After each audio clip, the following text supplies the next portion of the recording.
ભણવા જાઓ છો તો તમે જે 1 એપ્રિલથી તે ઓગસ્ટ મહિના કે સપ્ટેમ્બર મહિના સુધી જે કમાયા એના પર વેરો ભરવાનો. તો આ બધાનો સવાલનો જવાબ આવે છે કે એ તમે ક્યાંના રહીશ છો એના ઉપર આધાર રાખે છે. આકારણી આવકવેરાનો વેરો આ ભારત સરકારમાં ભરવા માટે એ જોવું પડશે કે તમે ભારતમાં રહીશ છો. એટલે આવકવેરાએ 3 ભાગ પાડ્યા છે. મેં આ સ્લાઇડમાં દર્શાવેલું છે કે income liable to tax in the hands of the SSC is determine on the basis of residential status. એટલે કે એનું રહેઠાણનો હોદ્દો, કે દરેક કરદાતાને તમારે પૂછવું પડે કે એ કરદાતા એ ભારતમાં કેટલો રહેલો છે, એ ભારતમાં કેટલા વર્ષ રહેલો છે, એના પર આધાર રહી અને એની આકારણી નક્કી થાય છે. તો આવકવેરામાં રહેઠાણનો દરજ્જો 3 પ્રકારનો હોય છે. એક રેસિડેન્ટ ઇન ઇન્ડિયા, બીજું નોન રેસિડેન્ટ ઇન ઇન્ડિયા અને ત્રીજું જણાવવામાં આવ્યું છે not ordinary resident in India. એટલે મિત્રો 3 આ પ્રકાર કહી શકાય કે ભારતનો રહીશ, ભારતનો બિન રહીશ અને એક વચલી કેટેગરી રહીશ નથી પરંતુ સામાન્ય રહીશ છે.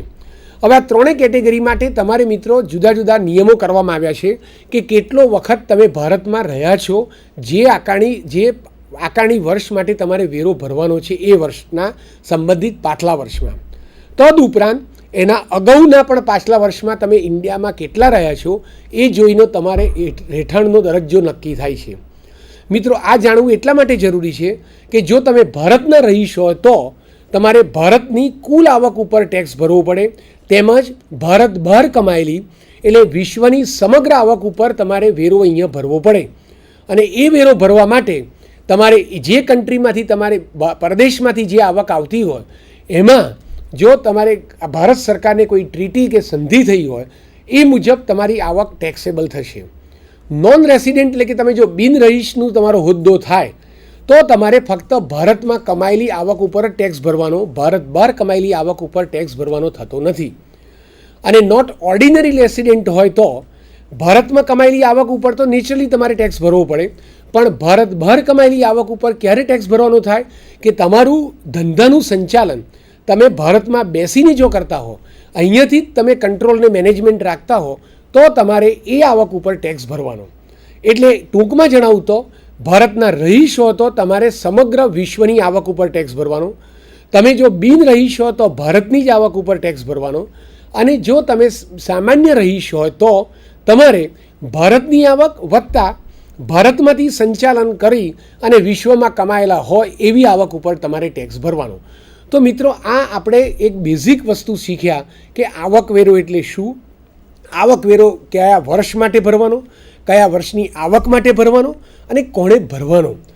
એટલે એ બેઝિક શીખ્યા પછી હવે આપણે એક નેક્સ્ટ સ્ટેપ જઈએ કે આવકવેરો ગણવો કેવી રીતે.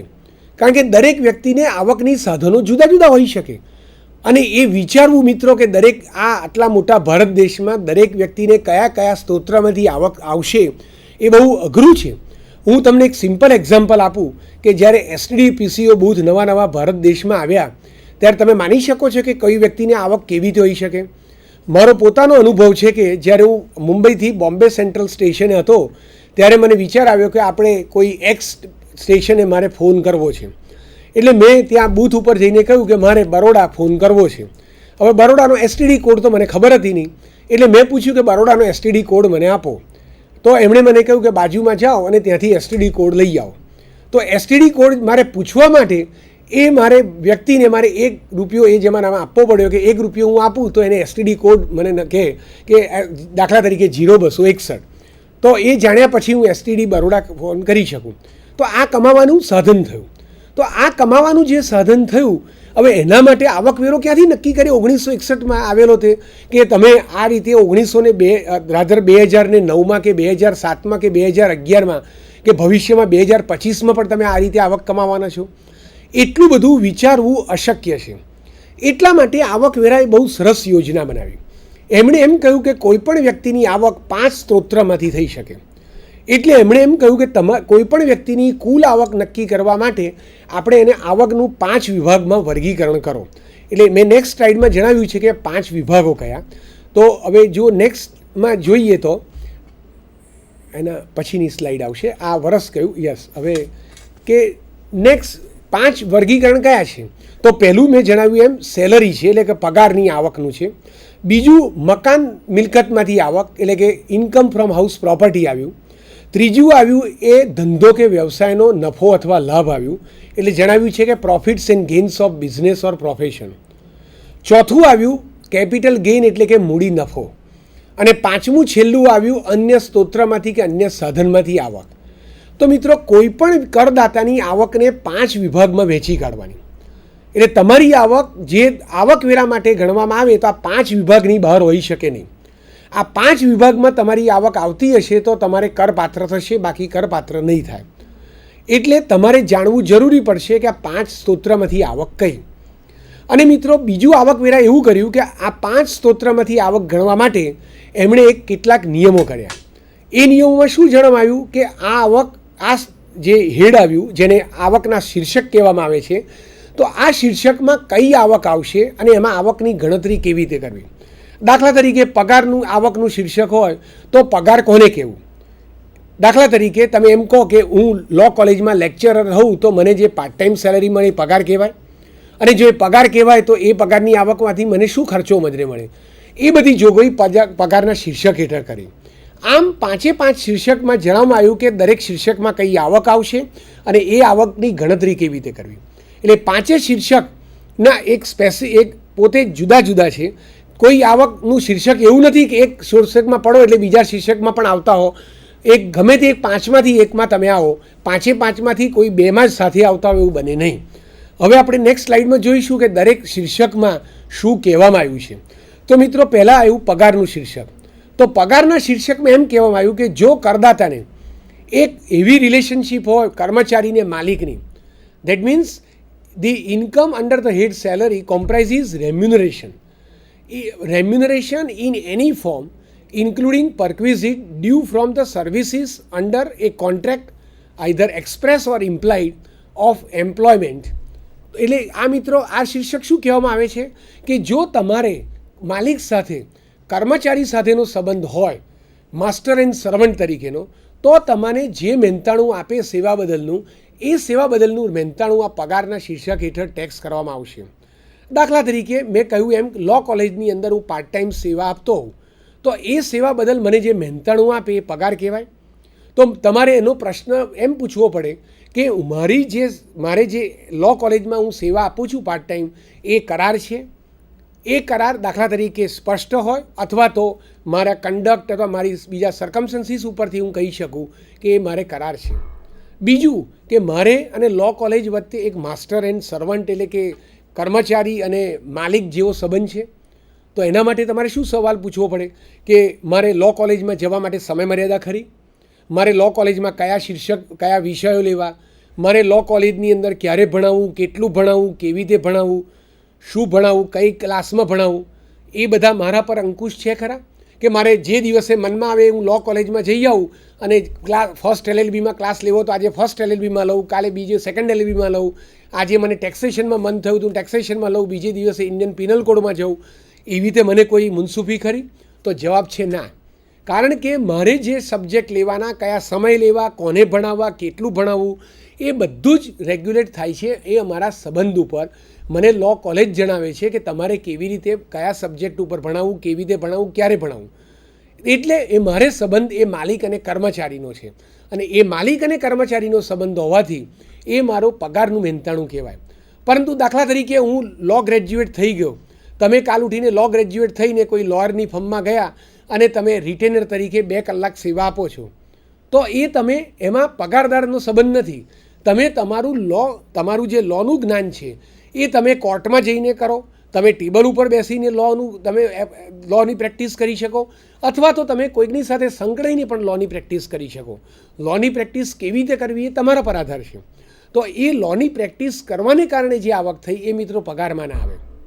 બીજું કે પગારના શીર્ષકમાં પગાર કોને કહેવો અને પગારની આવકની કેવી રીતે ગણતરી કરવી એના માટેના જુદા જુદા નિયમો આવકવેરામાં અપાવ્યા છે. મિત્રો સમયના સંકોચને કારણે હું દરેક આ ડિટેલમાં ડિસ્કસ નહીં કરી શકું, પરંતુ હું તમને જણાવીશ કે બેઝિક ફ્રેમવર્ક શું છે. હવે આપણે સ્લાઇડ ઉપર જોઈએ. બીજું શીર્ષક છે એ મકાનમાંથી થતી આવક.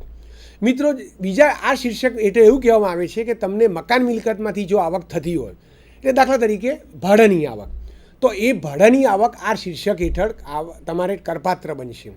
પણ એના માટે જરૂરી છે કે તમે મકાનના માલિક હોવા જોઈએ અને એ મકાનમાંથી તમારે ભાડાની આવક થતી હોવી જોઈએ. એ ઉપરાંત બીજું એમ કહેવામાં આવ્યું છે કે તમે જો ધંધો કે વ્યવસાય માટે મકાન વાપરશો તો તમારે આ શીર્ષક હેઠળ એની આવક થશે નહીં, આવક કરપાત્ર નહીં થાય. મિત્રો, આ આવક ગણવા માટે પણ મેં પગારમાં આવે છે એમાં કેટલી કપાત આપી છે. દાખલા તરીકે મકાન લેવા માટે તમે લોન લીધી હોય, અત્યારના તમે જાણો છો કે હાઉસિંગ લોન માટે તમારે કેટલાય ફોન આવતા હશે ને તમારે કહેતા હશે કે મકાન લો, કારણ કે એમાંથી વ્યાજ બાદ મળે છે. 1.5 લાખ રૂપિયાનું મકાન ખરીદવા માટે, લેવા માટે, બાંધવા માટે, રિકન્સ્ટ્રક્ટ કરવા માટે તમે જે લોન લો એનું 1499 પછી લોન લીધી હોય તો તમને 1.5 લાખ રૂપિયાનું વ્યાજ એ તમને આ શીર્ષક હેઠળ બાદ આપવામાં આવે છે અને તમારી આવકની ગણતરી ગણવામાં આવે છે. તો એ થઈ મકાન મિલકતની આવક. હવે ત્રીજું શીર્ષક આવ્યું એ નેક્સ્ટ સ્લાઇડ મુજબ છે, એ ધંધો કે વ્યવસાયની આવક. મિત્રો, ધંધો કે વ્યવસાયની આવકનું આ શીર્ષક એમ કહે છે કે જો કરદાતા કોઈ ધંધો કે વ્યવસાય ચલાવતો હોય તો એણે પાછલા વર્ષમાં જે ધંધો કે વ્યવસાય ચલાવ્યો એનો જે લાભ કે નફો થયો એ આ શીર્ષક હેઠળ ટેક્સ કરવામાં આવશે. એટલે તમે પહેલાં કરદાતા ધંધો ચલાવતો હોય અથવા વ્યવસાય ચલાવતો હોય, બીજું એણે પાછલા વર્ષમાં ધંધો કે વ્યવસાય ચલાવતા હોવો જોઈએ, અને ત્રીજું આ શીર્ષક હેઠળનો નફો કે લાભ એ કરપાત્ર થશે. હવે એના બહુ ઓબ્વિયસ તમને ક્વેશ્ચન્સ થશે કે what is meant by business or profession. તો મિત્રો, એના માટે બિઝનેસ કોને કહેવો એ મિત્રો હકીકતનો સવાલ છે કે તમે કોઈપણ activity A regularity, continuously and with an object of earning profit કરતા હો તો એ તમારી ધંધો કહી શકાય. દાખલા તરીકે તમે રોજ જે શેર માર્કેટમાં જાઓ અને શેર માર્કેટમાં જઈ અને તમે આ શેરના સોદા કરતા હો, તમે એના માટે લોન લીધી હોય, તમારી એક તમે રેગ્યુલર એક્ટિવિટી તરીકે અપનાવ્યું છે કે સવારના 10 વાગે જવાનું, સાંજના 3:30 માર્કેટ બંધ થાય ત્યાં સુધી સોદા કરવાના, તો એ તમારો ધંધો થયો. પરંતુ હું વકીલાતમાંથી અને પગારમાંથી જે કમાયો અને મારી જે સરપ્લસ ફંડ્સ આવ્યું અને એમાંથી મેં પૈસા રોક્યા શેરમાં અને હું એમાંથી આવક આવી, તો એ મારો ધંધો ના થયો. હવે મિત્રો, આ જાણ્યા પછી સવાલ આવશે કે ધંધો કે વ્યવસાયની આવક ગણવી કેવી રીતે? તો મિત્રો, તમે કમર્શિયલી જે ખર્ચા કરતા હો, એક ધંધાધારી ધંધો ચલાવવા માટે, એક વ્યવસાય કરનાર વ્યવસાય કરવા માટે જે કોઈ ધંધો કે વ્યવસાય ચલાવે એને લગતા જે ખર્ચા હોય એ મજરે મળે. પરંતુ આવકવેરામાં એક ખાસ કલમ એવી કરવામાં આવી છે કે કેટલાક ખર્ચા એ મજરે નથી આપતા, બાદ નથી આપવામાં આવતા, જ્યારે કેટલાક ખર્ચા વધારે મજરે આપવામાં આવે છે. દાખલા તરીકે તમે રિસર્ચ અને ડેવલપમેન્ટ કરતા હો તો તમને વધારે આપે, કારણ કે ઇન્ફોસિસ હોય કે વિપ્રો હોય તો એમણે અપડેટ થવા માટે આ રિસર્ચ કરવી જ પડે. અને રિસર્ચને ફાર્માસ્યુટિકલ ઇન્ડસ્ટ્રી ગણીએ તો એ લોકોને રિસર્ચ કરવા માટે જે કોઈ ખર્ચા કરે એને એ 100 રૂપિયાનો ખર્ચો કરે એની જગ્યાએ 150 અથવા 200 રૂપિયા મજૂરી આપવામાં આવે. પરંતુ તમે કોઈ ખર્ચા એવા કરો કે જે કાયદાનું ઉલ્લંઘન થતું હોય, દાખલા તરીકે કોઈ ટ્રાન્સપોર્ટ ઓપરેટર માલ 100 કિલો લઈ જવાનો અને એની જગ્યાએ માલ 500 કિલો લઈ જાય અને પછી આરટીઓના કાયદાનું ગુનો કર્યો કે એને માલ વધારે લઈ ગયો અને પછી પોલીસ પકડે અને એના પર એને દંડ લીધો, તો એ દંડ કાયદાનું ઉલ્લંઘન કહેવાય. અને કાયદાનું ઉલ્લંઘન કહેવાય ને એને લગતો ખર્ચો કર્યો હોય તો એ તમને મજૂરી ના મળે. એટલે આવકવેરામાં આવી કેટલીક જોગવાઈઓ છે કે જે એમનો પોતાનો ઉદ્દેશ્ય પાર કરવા માટે વધારે ખર્ચો બાદ આપે છે, જ્યારે કેટલાક એવી જોગવાઈઓ છે કે જે એમ લાગે છે કે આ જોગવાઈઓ સમાજના હિત વિરુદ્ધ છે, એ સમાજમાં પ્રોત્સાહન આપવા જેવી નથી, એટલે એ ખર્ચાઓ બાદ આપતા નથી. તો આ બધું જોઈ અને તમારે ધંધો કે વ્યવસાયની આવકની ગણતરી કરવાની, અને જે તમારી આવક આવી એ ધંધો કે વ્યવસાયની આવક કહેવાય. હવે નેક્સ્ટ સ્તોત્ર આવ્યું મિત્રો, એ મૂડી નફો. એ સ્લાઇડ આપણે જોઈએ કે મૂડી નફો શું કહેવાય. તો મિત્રો, ખરેખર તો તમે કોઈ પણ મિલકત વેચો તો મિલકત વેચો એ શું થયું? એક કન્વર્ઝન થયું. મારી પાસે આજે 100 ઇન્ફોસિસ શેર હોય અને વેચીને મારી પાસે 50,000 રૂપિયા આવ્યા તો શેરમાંથી હું 50,000 રૂપિયાનો માલિક થયો. એમાં કંઈ મેં નફો કર્યો ના કહેવાય. પરંતુ મિત્રો, એવું થયું કે સરકારને પૈસાની વધારે જરૂર પડી અને લોકોને આવી રીતે વિન્ડફોલ આવક થઈ કે આજે જૂની જમીન તમે સાણંદમાં મુકામે રાખેલી છે અને આજે વેચી અને તમારી પાસે 5 કરોડ રૂપિયા આવ્યા, તો સરકારે આ જે મિલકત વેચી અને એના પર વેરો લાદ્યો એને કેપિટલ ગેઇન કહેવામાં આવે છે કે મૂડી નફો કહેવામાં આવે છે. એ મૂડી નફો એટલા માટે કહે છે કે મૂડી તમારી જે મિલકત છે એ મિલકત તમે હસ્તાંતર કરો, વેચો અને ત્યારે જે નફો થાય એના પરનો ટેક્સ છે. એટલે મેં જણાવ્યું એમ કે સેલ ઓફ એની એસેટ, મિલકત વેચો, ordinarily it could not be treated as an income. પરંતુ આ આવકવેરામાં ખાસ જોગવાઈ કરવામાં આવી છે કે જ્યારે તમે કોઈ મૂડી મિલકત વેચો, એને હસ્તાંતર કરો, ટ્રાન્સફર કરો અને એને કારણે જે નફો ઉદ્ભવે એ નફો આ તમારે મૂડી મિલકતના શીર્ષક હેઠળ ટેક્સ કરવામાં આવે છે. મિત્રો, એમાં પણ જુદી જુદી જોગવાઈ ગણી છે કે નફો કોને કહેવો, એ નફો ક્યારે ટેક્સ થશે, તમે કેટલા ગાળાથી મૂડી મિલકત ધરાવો છો એ જાણવાનું. કારણ કે બે પ્રકારની મૂડી મિલકત હોઈ શકે, ટૂંકા ગાળાની અને લાંબા ગાળાની. ટૂંકા ગાળાની એટલે કે જે મૂડી મિલકત તમે 36 માસથી ઓછા સમય માટે ધરાવતા હો અને જો શેર્સ અને સિક્યુરિટીઝ હોય તો 12 માસની, એ તમારે ટૂંકા ગાળાની થાય અને 36 માસથી વધારે હોય તો લાંબા ગાળાની કહેવાય. ટૂંકા ગાળાની મૂડી મિલકત ઉપર સામાન્ય આવક ગણીને તમારે ટેક્સ લેવામાં આવે છે. લાંબા ગાળાની મૂડી ઉપર કર રાહત આપવામાં આવે છે.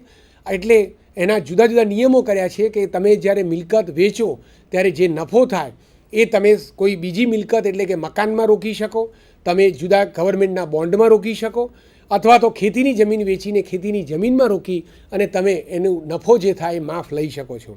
એના માટે જુદા જુદા નિયમો છે અને જુદા જુદા નિયમોની શરતોનું તમારે પાલન કરવું પડે છે, તો એ નફો તમને આ શીર્ષક હેઠળ કરપાત્ર થતો નથી. હવે મિત્રો આવ્યું લાસ્ટ શીર્ષક. એ જો સ્લાઇડમાં આપણે જોઈએ કે લાસ્ટ શીર્ષક એ છે અન્ય સાધનોમાંથી આવક. આ મિત્રો અહીંયા જણાવ્યું એમ એ રેસિડ્યુઅરી હેડ ઓફ ઇન્કમ છે. એટલે કે અગાઉના 4 શીર્ષકમાં કોઈ આવક થઈ, કરપાત્ર ના થઈ, તો હવે એ ઇન્કમ તમારા રેસિડ્યુઅરી હેડ એટલે ઇન્કમ ફ્રોમ અધર સોર્સિસમાં થશે. મિત્રો, કર બનાવનારે એવું વિચાર્યું કે અમે આખું લિસ્ટ આપી શકીએ એમ નથી કે કઈ કઈ જાતની આવક હોય. મેં તમને જણાવ્યું એમ કે એસટીડીપીસીઓ બૂથમાં તમે કહો કે હું તમને કોડ આપું અને મારી આવક થઈ, તો આ 5માંથી શેમાં જાય? તમે કહી ના શકો એ જમાનામાં કાયદો બનાવ્યો ત્યારે. એટલે અહીંયા કહ્યું કે આ અન્ય સાધનોના સ્ત્રોત્રમાંથી જાય અને એ એમાં ટેક્સ થશે. મિત્રો, આ શીર્ષક હવે અગત્યનું એટલા માટે થયું છે કે આ શીર્ષકની અંદર કેટલીક તમારી જે તમને રિસિપ્ટ મળે છે એ પણ આ શીર્ષક હેઠળમાં ટેક્સ કરે છે. દાખલા તરીકે નોન રિકરિંગ અને કેઝ્યુઅલ ઇન્કમ મેં જણાવ્યું છે એમ, તમે પત્તાની રમતમાં કમાયા, તમે લોટરીમાં કમાયા, તમે ઘોડદોડમાં કમાયા, હોર્સ રેસિંગમાં, તો એ આવક પણ આ શીર્ષક હેઠળ ટેક્સ કરવામાં આવશે. અને એક નવું આવ્યું છે કે તમે તમારા નોન રિલેટિવ પાસેથી તમે બક્ષિસ મળી, એ તમારા સગાવાલા પાસેથી બક્ષિસ મળે તો તમને માફ છે, પરંતુ જે તમારા સગા નથી એની વ્યાખ્યામાં આવતા અને એના પરથી તમને બક્ષિસ મળે તો એ આ સ્તોત્ર હેઠળ આવકવેરો લેવામાં આવશે.